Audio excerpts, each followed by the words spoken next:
Hi, we are the Ohio guys. I'm Christian Ocampo, and I'm here in Los Angeles, California. And today, I'm joined with Alex Von David. How you doing, Alex? Hi, good. How are you? Thanks for having me. Th- Thanks for coming here, man. I appreciate it. Yeah, no. How's your trip so far? Or do you live down here? I live down here. Ah, okay. Okay, good. Secrets out. So obviously we're here for an interview. So you're here. Got a few questions to ask you. The first one is, what's it like working in the industry today? Well, let's see. It hasn't changed much since everything sort of went to shit around 2007 or 8. Budgets are still really low. It seems like dubbing work has picked up definitely in the last like 2 years. It seems like more clients are coming in through the door with more projects, which is really cool. I've mainly, in the last 5 or 6 years, only worked with Aniplex because that's all the time I've had. Although, I've had offers for other things, and I did manage to fit in something that was really exciting, Toradora, which was NISA's first dubbed anime series. And so I was really excited to work on that because I had heard so many good things about the show. And then loved the show finally when I had a chance to sit down and watch it. But for the most part, it's been Aniplex. And as far as the industry goes, it's budgets are really tight. So a lot of people are forced to take on a lot of projects all at once, just to make ends meet, depending on how big their families are and stuff like that. Fortunately, I've been able to just sort of focus on one show at a time. So, but still, it's there's always a really crazy deadline. There are always, there's always an actor or two who can't make it in for their session, and they end up pushing, the finishing of a project a couple of days or a couple of weeks later than scheduled. But for the most part, it's still pretty much the same kind of. It still has the same kind of feeling as it did when I started back in like 2005, 2004-ish. The technology really hasn't changed on our end. We're still, using Pro Tools, so we're all recording digitally and stuff. So everything like that's pretty much the same. Okay. So, do you have any favorite show you have worked on? I know it's like picking your favorite baby. Yeah, I mean, every show I've worked on, I kind of like every show I've worked on, and I hate saying that because it's kind of a cop out. I mean, there are some things that kind of I'm not too proud of, just because of the situation when we were recording it or something like that, or some sort of other issue that I had with whatever was going on behind the scenes. But for the most part, I've really loved everything that I've worked on. But if somebody had a gun to my head and said, "Tell me or I'll kill you right now," I'd probably go with Kill la Kill. That would probably be my favorite one that I've worked on right now. It was also the most stressful, but it was the end result was I was really proud of. I think everybody did such a great job on that. I mean, it's just the show was fun even in English. So I think we did our jobs well. So I'm really proud of how that came out. And plus, I kind of love the characters in the story too. So, yeah, I'd have to say Kill la Kill would probably be my favorite up to this point. Okay. Well, since you just mentioned it, what was it like working on Kill la Kill? Oh, okay. So once again, it was very stressful. You wouldn't think of it with a show that silly, but it wasn't necessarily when I was adapting it, that wasn't too stressful, because the client, Hiroe Tsukamoto, she's a producer at Aniplex, who's producing that show. She was very supportive of what I was trying to do with the dialogue, and Englishifying it. It was stressful just because I think the show's energy kind of overloaded us when we were recording it, because the actors, well, depending on the scene and stuff, the actors all had to be most of the time playing, with the dials clicked up to 100, and it's and it gets really exhausting when you've got like 6 or 7, pages of dialogue that everybody's yelling in it. Like whenever the Ryuko is facing off against any one of the elites or even Satsuki, it was just like nonstop shouting, it seemed like. And so by the end of those sessions, it was usually the actor was tired. I mean, the actors were always like working way harder harder than I've ever seen them work before. And they would all leave the sessions exhausted, but us in the studio were also kind of like holding our ears going, oh my God. But overall, it was fun and it was exciting. And I'm really like happy that I got a chance to work on it, happy and honored kind of at the same time, because it's one of those things where there's lots of people in LA who could direct the shit out of Kill la Kill. And I'm really happy that Aniplex said, hey, we want Alex to do it, because that's pretty much what they said. They were like, they told Bang Zoom, hey, we want Alex to do this one, and Bang Zoom was like, hey, Alex, they want you to do this. So that's always a good start to a job for me, is when a client's excited to work with me. Yeah, so. It means a lot. Oh God, yeah. No, it means a lot. It's a lot of times directors and the people who adapt these things, even the engineers, both the recording engineer and the mixing engineer, we're kind of. It seems like a lot of the. It seems like we're sort of an afterthought. I don't think a lot of people really understand, even now within the industry, how important it is to have a good fitting group together. The right sensibilities always help a show. They help make a show a little bit better. So if you hook up a good adaptive script with the right director, as well as cast it well, and then have a really good engineer on it, both recording and mixing, a show actually sounds like you can feel it working without even knowing it. Like there's no speed bumps, there's no awkward sort of pauses, and the sound is always perfect, and the performances are always realistic, depending on whatever the universe of the story is taking place in. So like it's just like casting, or it's just like producing a movie. If you get the right director, right cinematographer, right editor, right composer, right script, right actors, and then release it at the right time of the year, it's like magic. It works somehow. And that's really hard to get all those elements together. That's the one thing. So every time it does come together, it's I think people know that it's special. So. All right. Another famous work you worked on was like working on Madoka Magica. Oh. Yeah. Both the series and the films, whichever you want to talk about. No, that's another one of my really my all-time favorite things that I've worked on.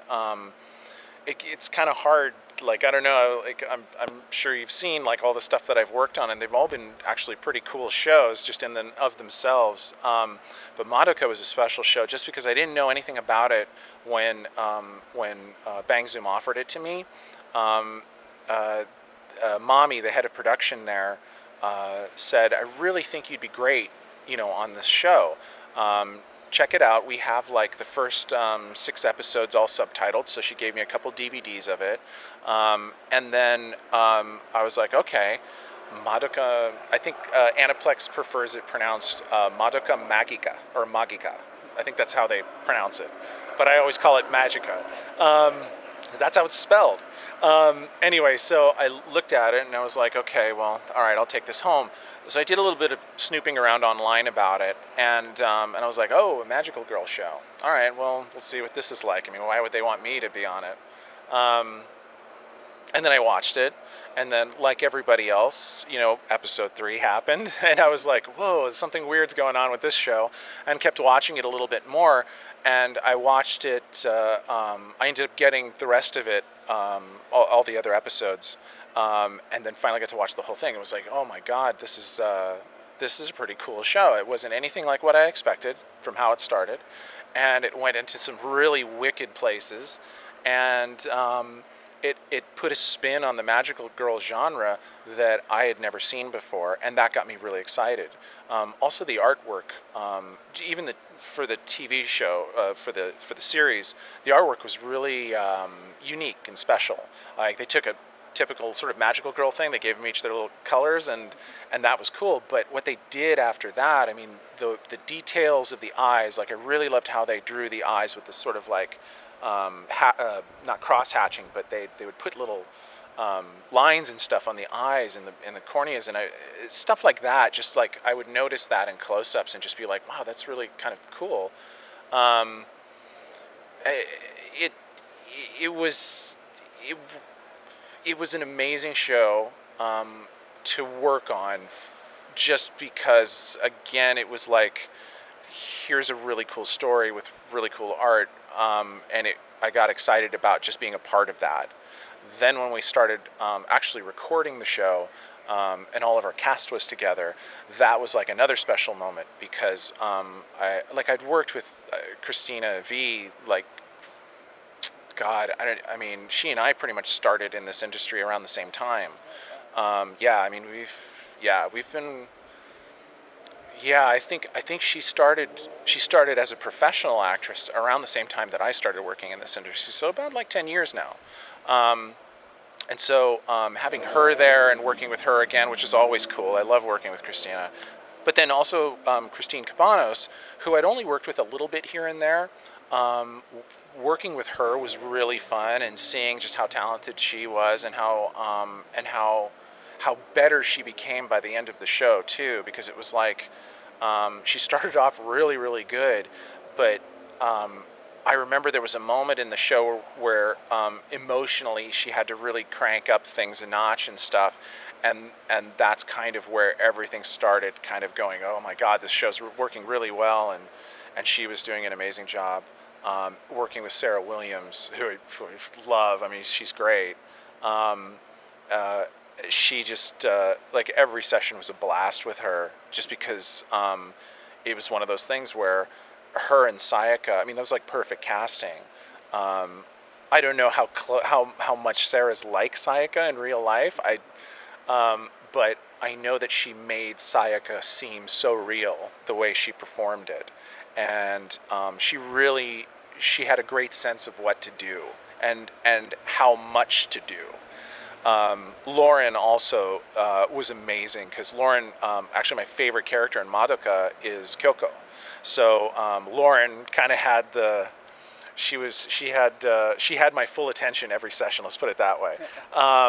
And even though some of those sessions were tough, because Kyoko had some really tiny lip flaps in some places, like the sync was always an issue with Kyoko because of just the way the character spoke and how they animated it.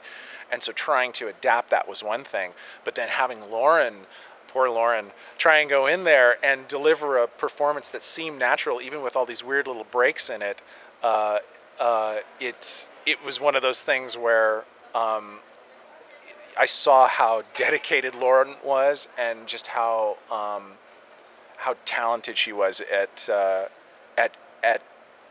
being so focused and always being in character, no matter how many times we had to do a particular line.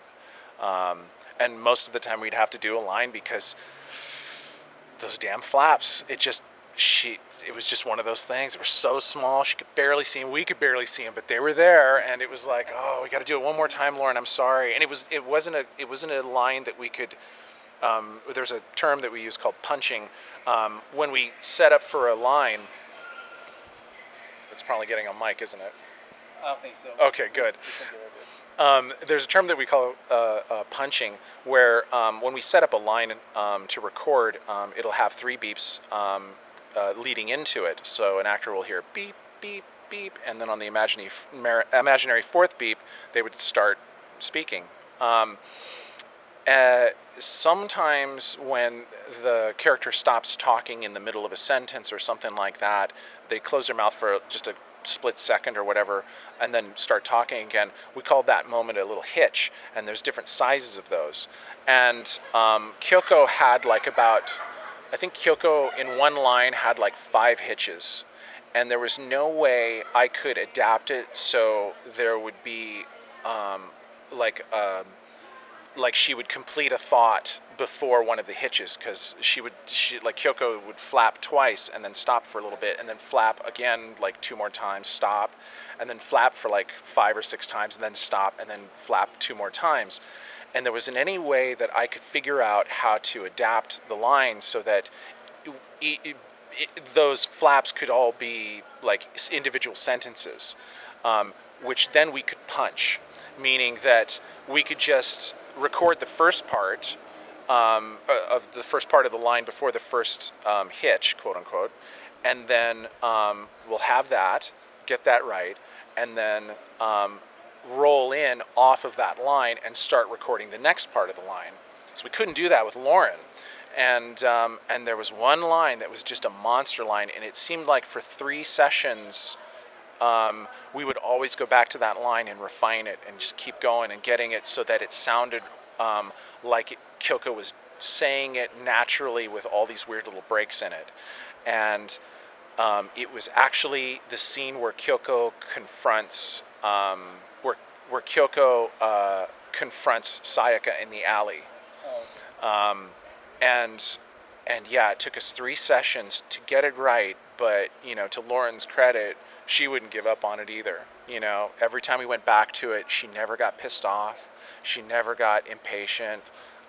She understood how special the show is and how special the character was for her, and she wanted to get it right too.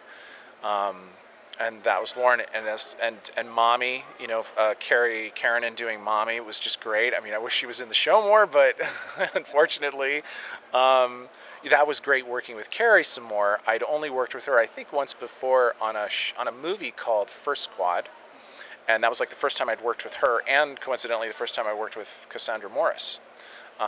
So I got to work a little bit more with Carrie, and Carrie just knocked it out of the park like she always does. And then Cassandra, working with her as the evil Kyubey, she had the easiest job because Kyubey never opened his mouth or its mouth. So she would just roll in, sit down in the chair, do her session, and everything was fine all the time. But it was fun working with her because we could take Kyubey into all these weird little sort of movements. Like Kyubey's not evil. He's just doing his job. I mean, he doesn't have really a conscience. Like, there is no good and evil. There's just keeping the universe working and having its balance of energies, and that's all it wants. But there were times when you could tell that Kyubey had a little bit of kind of curiosity going on, or maybe a little bit of amusement or something like that at something happening, or confusion. And so those little emotional bits, those were always fun working with Cassandra, because she would just put a little bit of that kind of emotion or something into the line, and it would totally work. And it was amazing seeing how flexible she was and how precise she was with it. Like, you could just say, just dial back the curiosity a little bit, and she would, and it would be like perfect.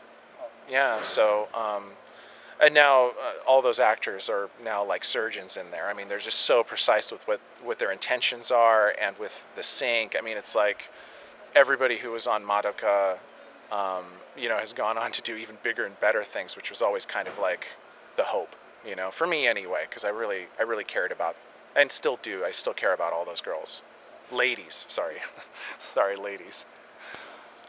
Another little cute show you worked on was like working on Lucky Star. Oh yeah, Lucky Star.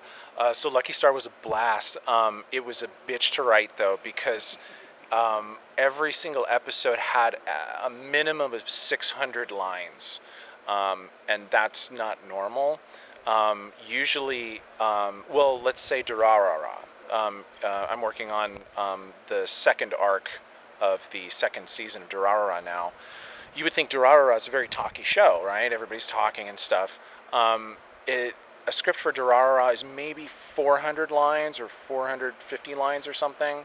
But yeah, like Lucky Star was at a minimum. Lucky Star was about 550 to 600 loops, and so it was just nonstop talking, and it was draining to try and stay on schedule with the scripts. Like that was really hard for me to do because I think I only had I had maybe 3 or 4 days on each script, and so I think when we were recording it in I think 4 or 5 episode chunks, and I would get like a month in between recording, and I still had to stay up pretty late every day I was writing. And it got to the point where towards the last part of Lucky Star, I remember going home after a recording session, or after a full day of recording, which was like 10 hours or something like that, and then having to keep writing because we're going to record this next episode, in 2 days. And so there was, all through Lucky Star, I think I was maybe operating on 4 hours of sleep a night, if that. But the good thing about it is that, number one, I love the show. I learned a lot about otaku culture from the show. We had a really good translator on that show, and a spotter who lived in Japan, but I think was American born, but of Japanese parents. So they understood both languages perfectly, and they knew exactly how to break down the things that the girls were talking about, so that my job as an adapter, I would look at a line that they had translated. I think her name was Rika. I don't know her last name though, but she was amazing. And I don't think she works in the industry anymore, which is a shame because we really need someone like her again. But she would break down and translate these lines in a way that nothing was ever confusing to me. Like I knew exactly what the girls were saying, and so adapting it, I just had to pay attention to the sync. So and then putting a little bit of extra character affectations into the characters. Like Tsukasa spoke way differently than Kagami. Even though they're sisters and stuff, Tsukasa was a very sort of, timid kind of girl and very wispy and stuff. And so, having worked with Michelle on Haruhi, I kind of sort of knew how Michelle was going to sort of play it, or how much time she would need to play a certain type of line. So I knew not to jam a lot of words into Tsukasa's mouth, even though she was flapping like crazy sometimes. Whereas Kagami, I knew Kagami had much more drier sense of humor. And so when I was adapting the script, it was just sort of like making those lines a little bit more sarcastic for Kagami, and for Tsukasa, making her feel a little bit more sweeter and moe, in that way. And the same goes for Konata, like making Konata a little bit more, I think what I was going for with Konata was making her a lot more frank. Like whenever she said, like if she doesn't like somebody, she would just say, yeah, you suck, or whatever. That's kind of like her character. So she was the one who would have a little bit more of a street kind of flow to her dialogue up to a certain point. And then Miyuki-san, Karen Strassman's character, she was one of those things where it's just I kept Karen's character, Miyuki, very proper, obviously, because that's her character. But the translation helped me because I didn't have to work so hard to try and understand what these characters were talking about. Our translator would also put in, at certain points, she would put in little bits of information about what Konata was referring to. Oh. So, yeah, because like, how that, have you seen the show? Yeah. So you know how Konata, she would sometimes just sort of say blah, blah, blah, blah, blah, like Gundam, and then they would be moving on to the next conversation. Well, Rika would actually put in why Konata was saying, why Konata was referencing Gundam.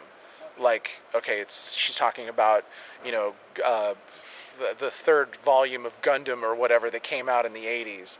And so there was always stuff like that. And so after maybe a few volumes, then I started finding extra stuff because I had learned so much from Rika on it, and learned so much just by watching the show, that I started finding other things too, like Mandem, and then I'd have like a commercial, and I'd put a link in the script, so when we were recording it, I could show Wendy Lee. I could say, "Oh, Wendy, come here, check this out," and Wendy would come out of the studio and come into our booth, our side of the booth, and I would show her helicopters. And I would show Wendy the Charles Bronson Mandem commercial that Konata was referencing when they were in the spa, and she's all Mandem, and then Wendy would laugh her ass off, and then she'd go back into into her side of the booth, and then she would she would have this performance that she knew exactly what to do because she saw the spot, she knew what she was referring to, and so there was stuff like that made Lucky Star really special, like these wonderful little moments with all the actors, but it was a show that wore me down pretty quickly. That's for damn sure. So, but I recovered, thank God. Yeah, thank goodness.